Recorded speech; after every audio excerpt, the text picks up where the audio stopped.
BGM Network. This is Martha Matters. From real estate, healthcare, current events, taxes, or just about any topic, we're talking about it. Call us with any questions on just about any subject. Now, here she is, Martha! Well, hi there, and welcome everyone. We have with us today Laura Morse from the Indian River County Commissioners. And as we all know, she was heartily reelected this last November. And they have put together an entire list of agenda items to be done. And I think we should get on it right away. But first, there's an interesting event that she wants to talk to you about. So here is Laura. Yes, thank you very much, Martha. I appreciate this opportunity to spend time with you and with the community. We have a wonderful community event coming up on Saturday, January 25th at 1 p.m.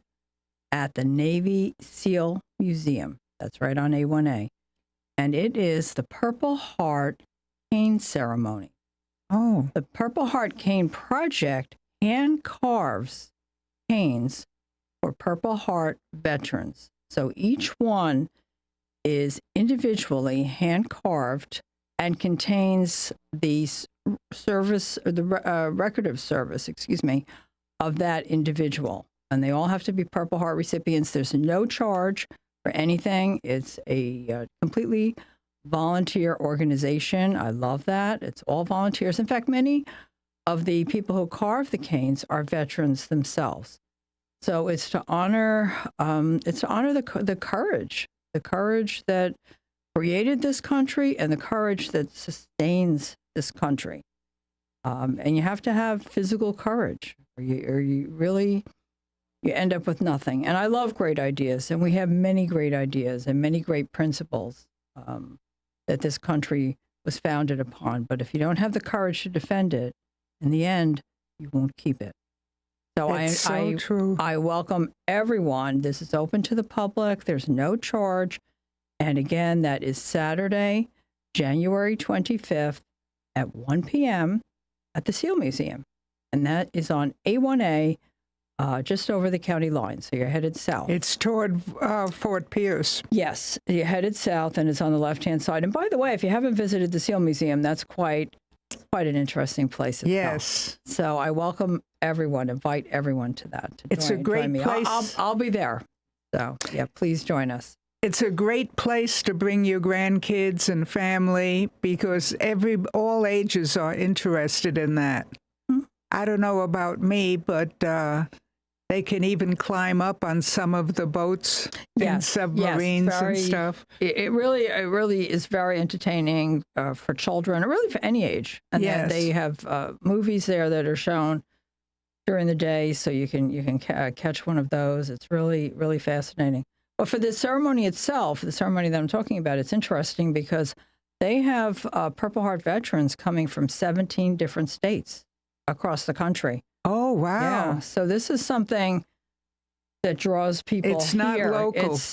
It's local, too. I mean, about half, I think, of the veterans are local, and then about half are coming from out of state. So that's and the canes can be used as canes, but usually what is done with them is they mount them. They're beautiful. I mean, it's a labor of love and a work of art, and many times they're mounted. The families mount them on the wall, put them in a case and mount them on the wall as a display item. They're just beautifully done. And the ceremony is always very touching because these are tough guys. They have Purple Hearts. They're tough guys.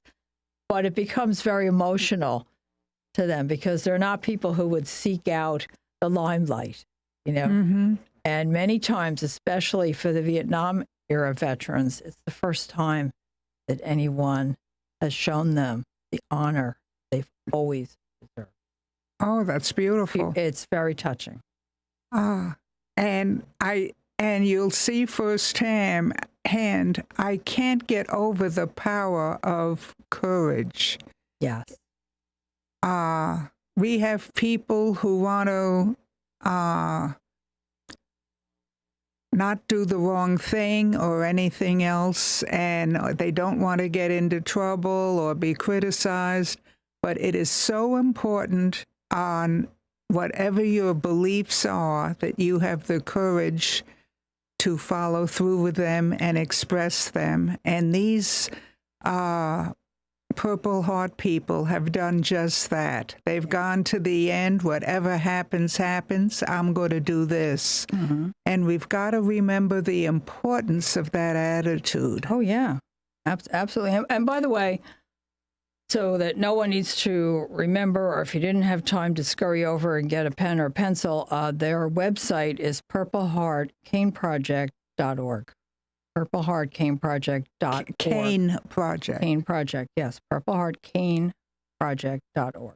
Thank you. That's CANE. Yeah. Cane Project. Yes. Okay.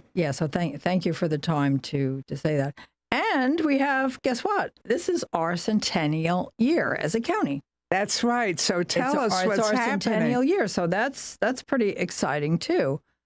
The county came last, actually, and I'm thinking of the 3 cities within the county, each of which has already had a centennial celebration. Yes. Fellsmere was first. I think about it, if you take a step back, our county, all of the things happened at almost the same time and within the same decade. Yeah. Which I find really interesting. That it must have been a real. Imagine being around here. It's not at that time when everything, the cities were being incorporated, the counties, all within 10 years.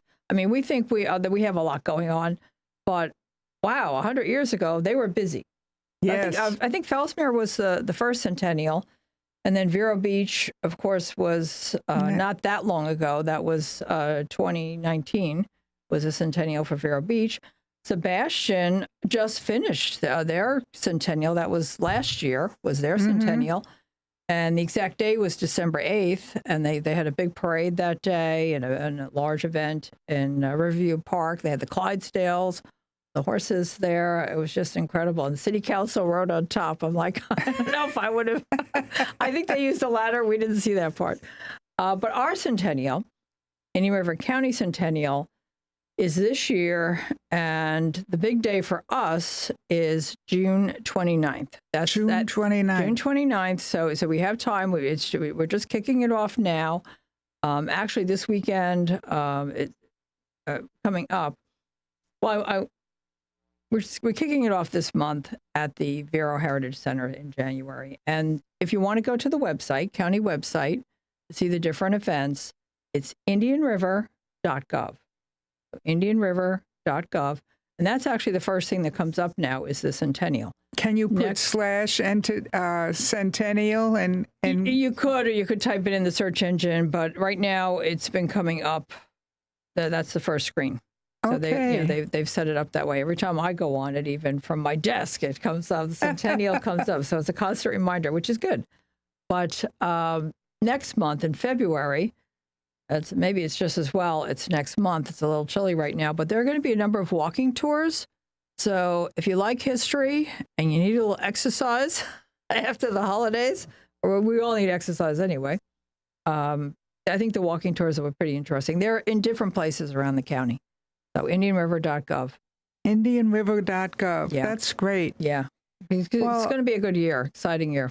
Also, we're a bit curious, in addition to that, what is the agenda of priorities of what really has to get done for Indian River County? People have different ideas of what is most important, such as traffic tie-ups. I'm not convinced that's number one, but it is a major concern. It came up, I think it was number 3, actually. Yes, number 3.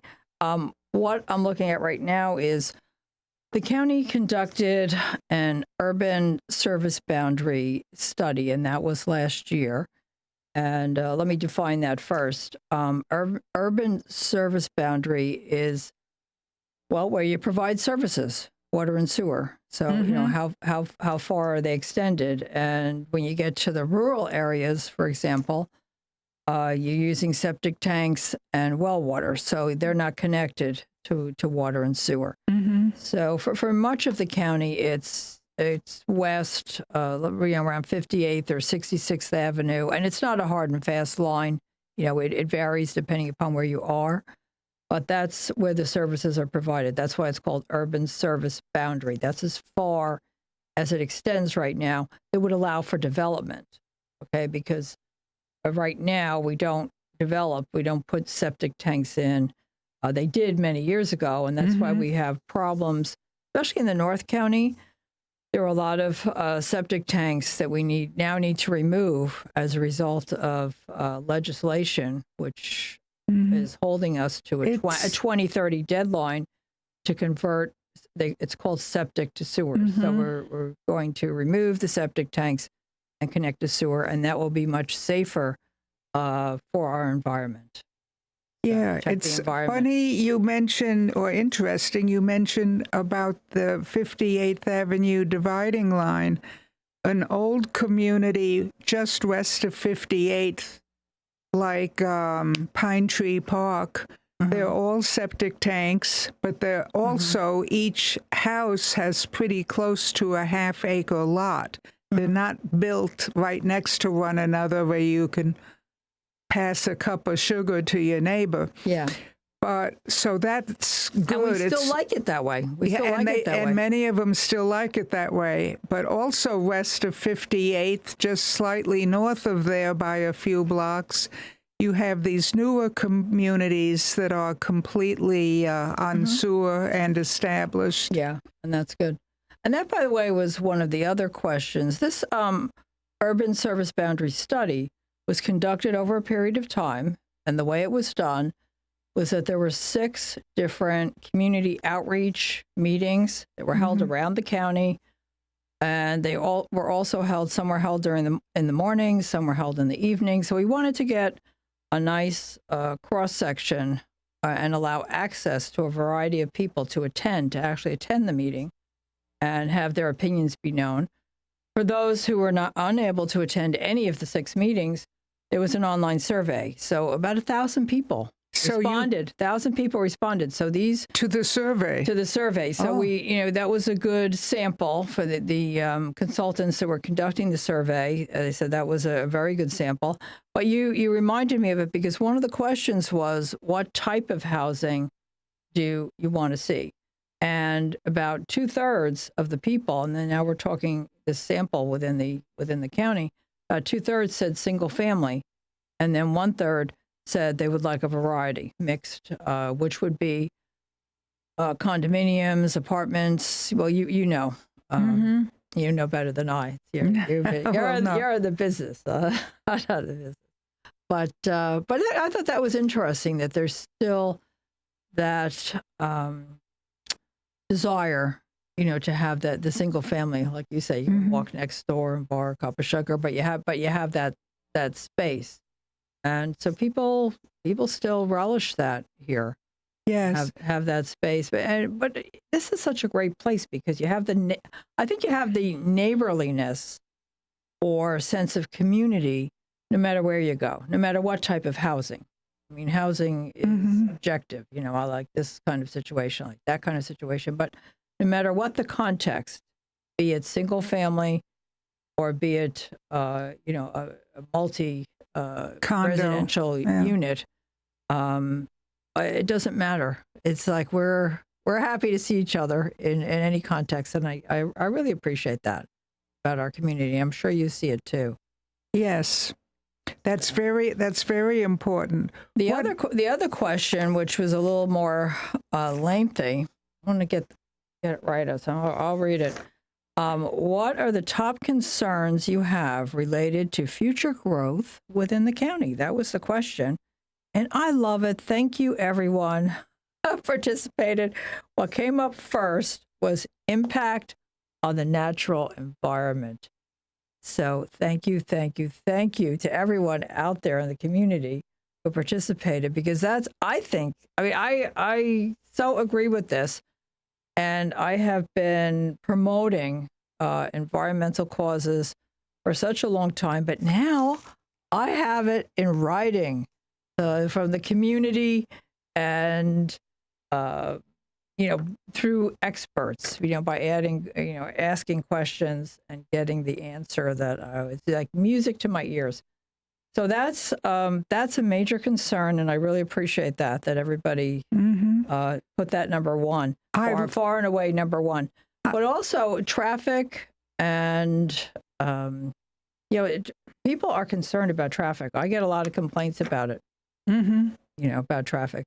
Maybe you do too. I don't know. Yes. It's become a topic of conversation, and I think we've all noticed it, the increase in traffic. And it's not just winter and summer anymore. It's not just, there's more traffic on in the winter and and off less in the throughout summer. the year. It's pretty consistent throughout the year. So much so that I think traffic was number 2.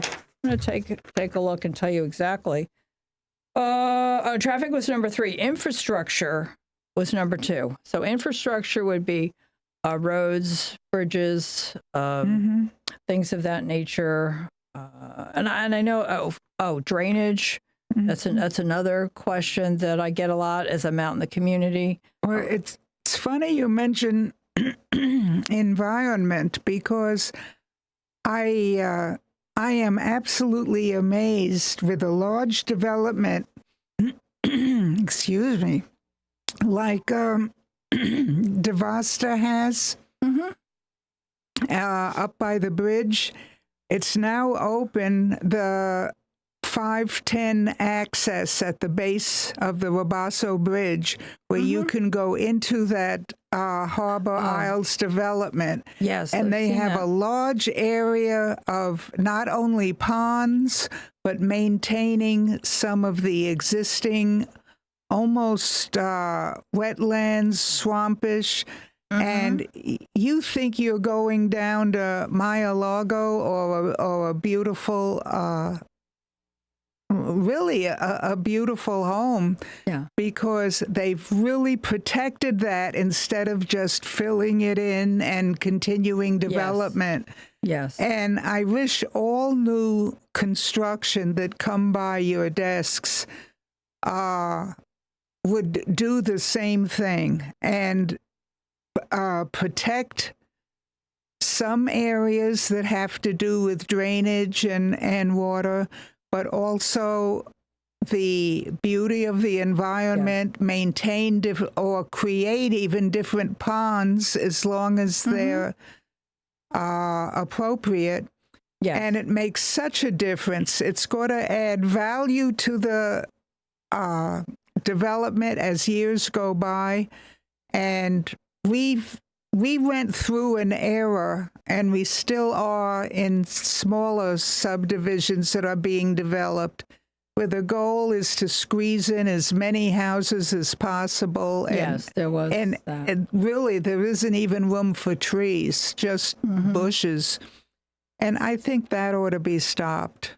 Yeah, and I'm glad that you mentioned that, because that's actually come up at County Commission for the last few years, that we need to, be more involved in what we consider an acceptable design, if you will. Well, on that note, we're going to take a quick break, but we'll be right back with some more questions. So stay with us, people.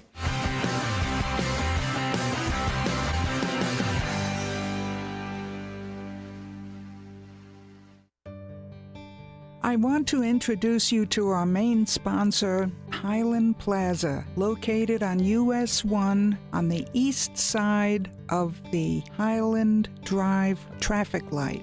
We even have our own left-hand turn lane. One of the places in there, the first one on the north side, is Easy Stop, and you will be surprised what competitive and beautiful prices they have. You should give it a shot. Also, Tony's Hairstyling Salon is ideal for the entire family at all ages. He and his wife have run a salon there for years with a huge following. Also, we want to tell you about La Taberna Restaurant. It has the freshest Mexican food in town and a well-experienced chef. You will be most surprised not only by the food, but the reasonable prices. Also, I want to tell you about the nail salon. It's Luxury Nails. Let me tell you, they do everything, both for walk-in clients and appointments. Appointments are really appreciated, but they treat all clients professionally. Now, I want to repeat to you, this is located on US 1, just east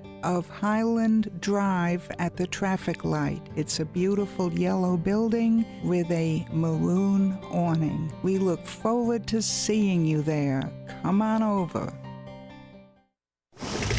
Nobody outpowers America, and nobody outperforms the lawnmowers and power equipment at More Motors. Discover great products made in the USA by Bobcat, Hustler, Cub Cadet, and Steel Power Equipment.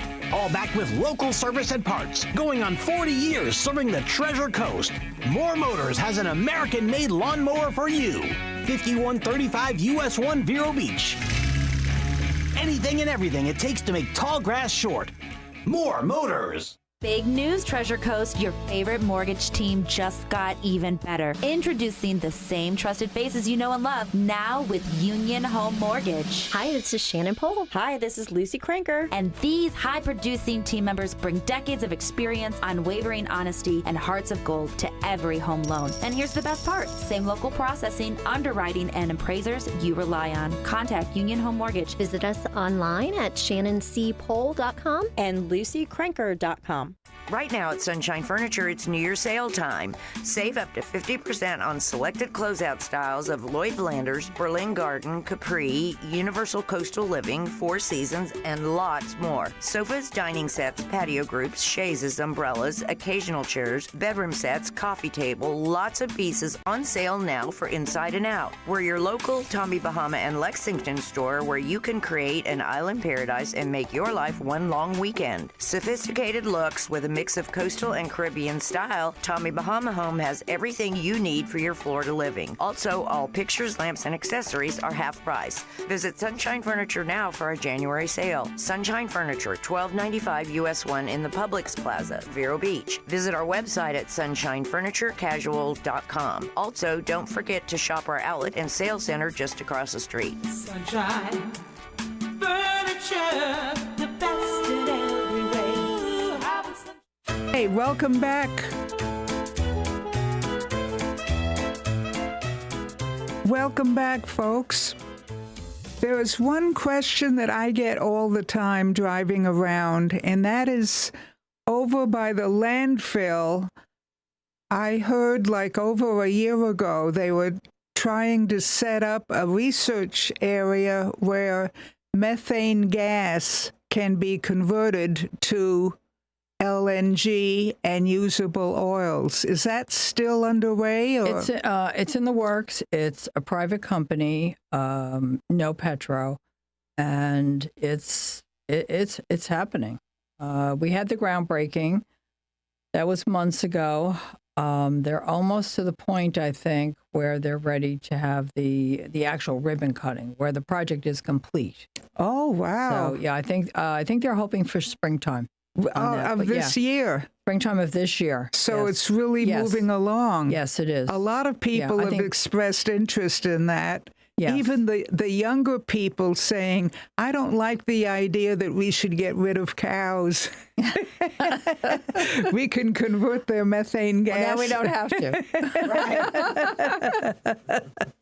Right. And there are innovative things like that are so encouraging. Yes. It's going to be a good year. Yes, it's going to be a very good year.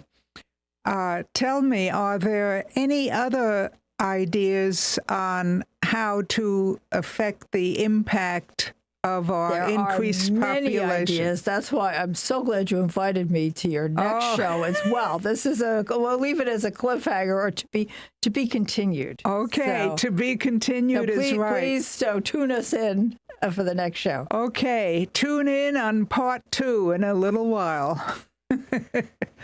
Okay, thank you so much. Your information's very informative.